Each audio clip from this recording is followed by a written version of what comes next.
Hello and welcome to Amethyst Star Crafting. My name is Jane Ormark and I'm a UK independent Stampin' Up demonstrator. And today we are looking at Beautiful Moments.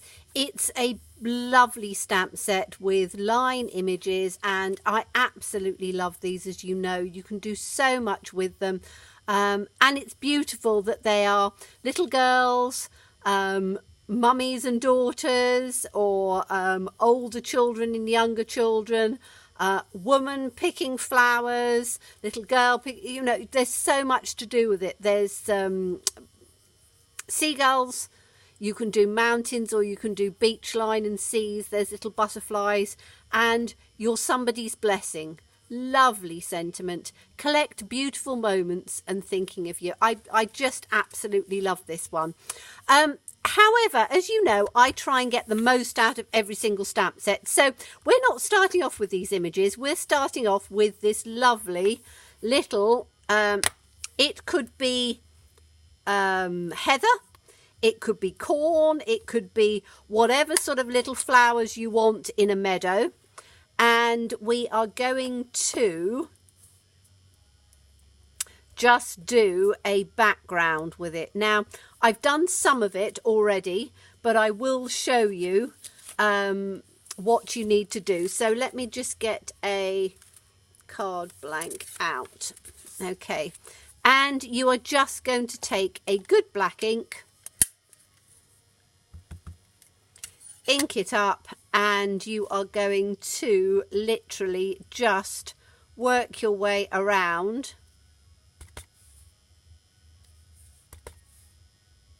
the whole of the card, so on every edge. So all I've done is literally just work my way round, and then I've added a few little tiny pieces in at the bottom as well, just sort of up and down as you want it. There's no sort of rhyme and reason to this. It really is just creating a little background. When you get round to the corner, you can do a small one down in the corner, and then you can take a larger one up, and then you can fill it again in there. And what you're going to do is you're going to go all the way around with the black. Now, I have already done that, so let me just get that piece that I've already done. So I have gone all the way round, and then I've taken the little butterflies, there's two little butterflies, and I've just stamped them round randomly.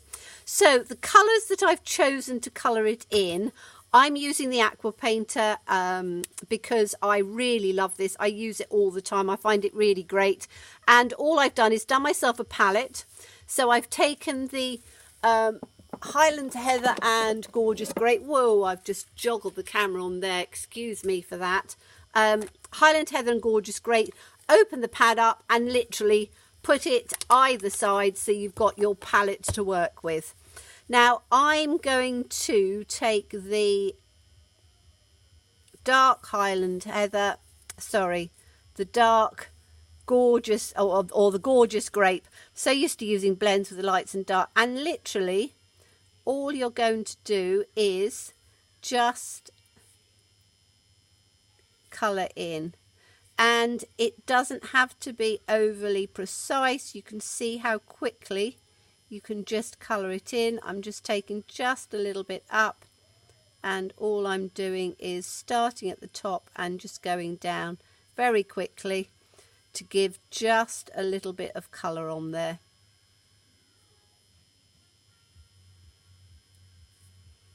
And you can just pick it up as you go and bring it down.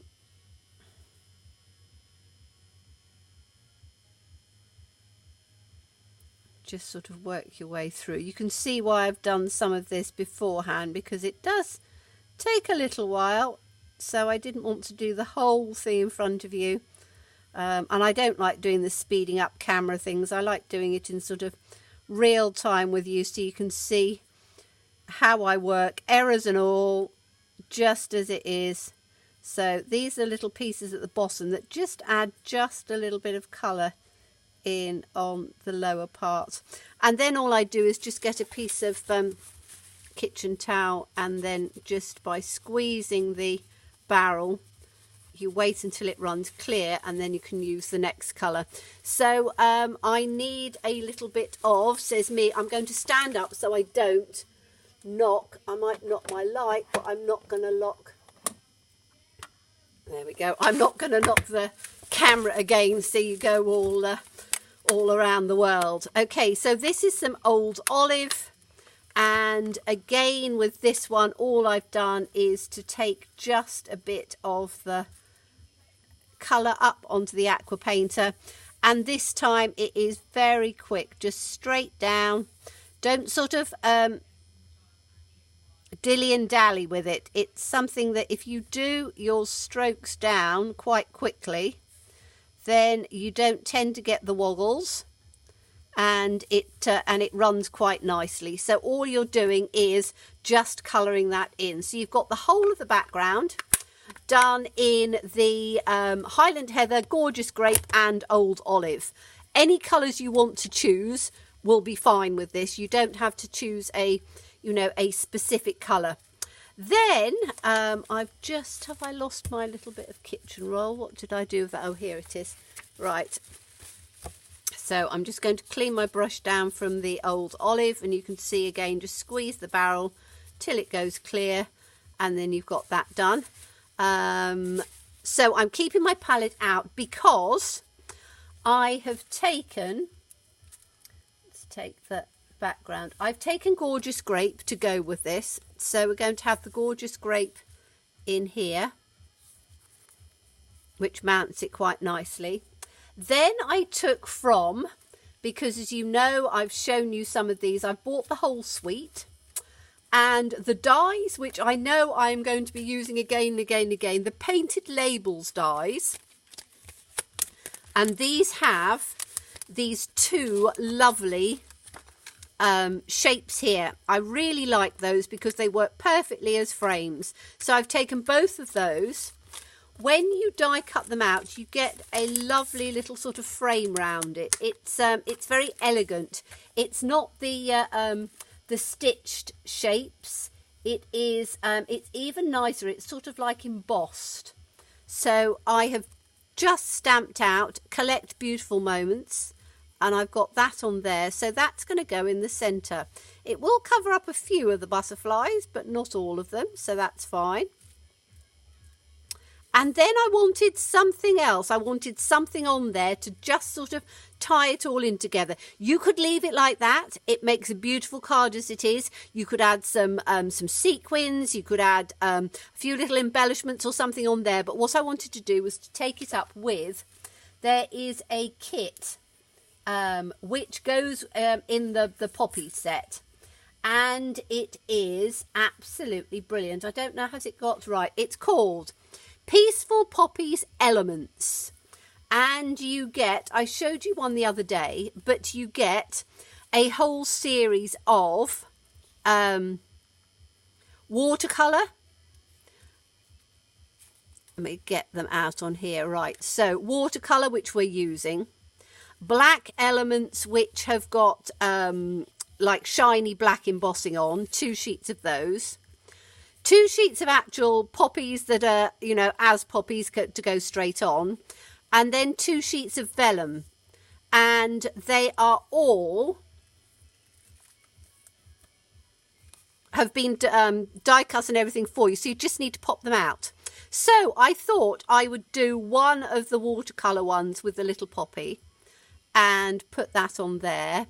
And then I've got 2 leaves, so I can show you the watercolouring of the leaves. All I did with the flower was to just take some of the Gorgeous Grape and literally just wash over it. Very simple, very easy. So on these leaves, all I'm doing is using the Old Olive that we used for the leaves, and you want it relatively loose. You don't want it too dry because you want it to I think I need to fill this up a little bit, but you want it to say fairly loose on here. And then all you're going to do is, because there's white embossing on it, it stands out quite nicely. Now On the other one, I just went over the edge as well because I quite like the embossing part to show, and I'm going to do exactly the same with this. So I'm actually covering the whole die cut image out, and I'll do exactly the same with the other one. So I'm doing right the way over it in my first sort of run through, like that. Then I'm going to take the kitchen towel and just sort of dab it down a bit so that that has given some quite dark, light colour in there. And then what I want to do is I want to take some light, some darker of the same colour and just go through inside of those leaves a little bit more. So by doing that, it will make them just a little bit darker. But you've dampened the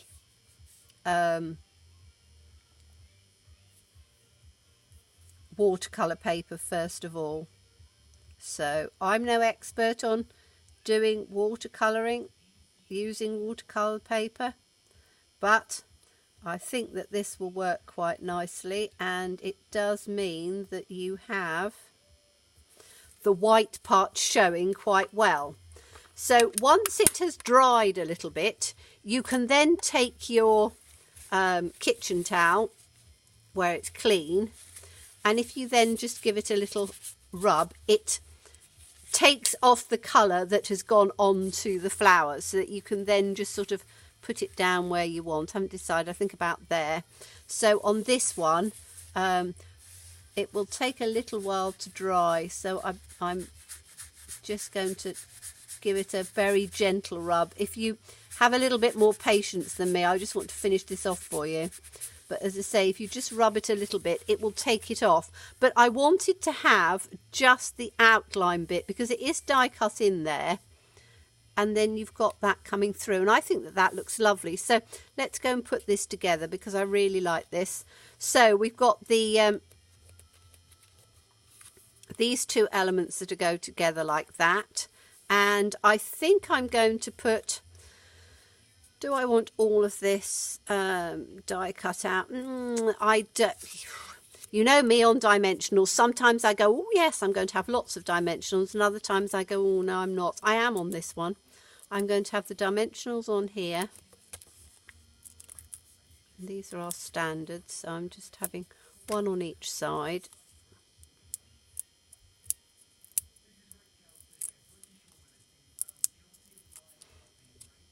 And then I'm going to put this on here, so that should be lined up nicely.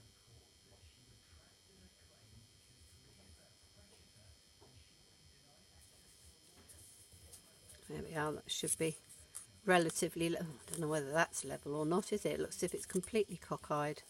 Let's just pop that out a minute before it's stuck down. Right, I think my eyes are a bit skewed at the moment. So we want this to come down nicely in the centre. That's better. Okay, so that can then go onto the centre like that. So you've got that little bit of height. Then I can put the flower in like that. So I want the dimensional on that side because I don't want it to...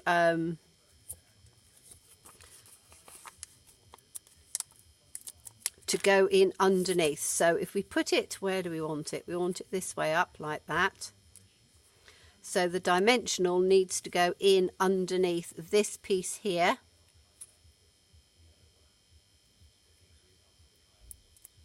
So then it doesn't interfere with the image. You could put a little bit of wet glue on if you want to. So that's going to come on there like that. And then we've got the two leaves, which we just need a little piece on each one of those. So where's my... I've got some pieces down the bottom, haven't I? I like using the edge pieces of these because they are pretty good.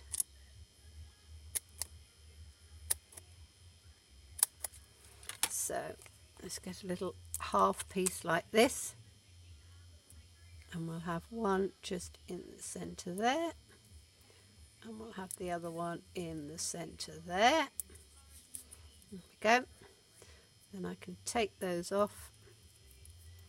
And then we'll have one facing down this way. Like that. And we'll have the other one facing up and out that way. Have that just over the top like that. Yeah, that'll work. Okay, so then you've got a really rather lovely, I'm not going to, as I said, I always run out of time, so I don't sort of stick them all down in front of you because you know how to stick these down. Let's just take this piece off of there. But all we have used is this lovely new stamp set without having to use any of the images. But doesn't it make a pretty background on there, just with that little bit of the elements? And as I say, you don't have to have a die cutting machine or anything for that part at all. All you need to do is to colour them in and press them out. And if you haven't got the dies on there, just do two rectangles and make one smaller than the other. But I think that that looks really pretty. So thank you so much for watching me. Do look forward to seeing you again. Bye bye.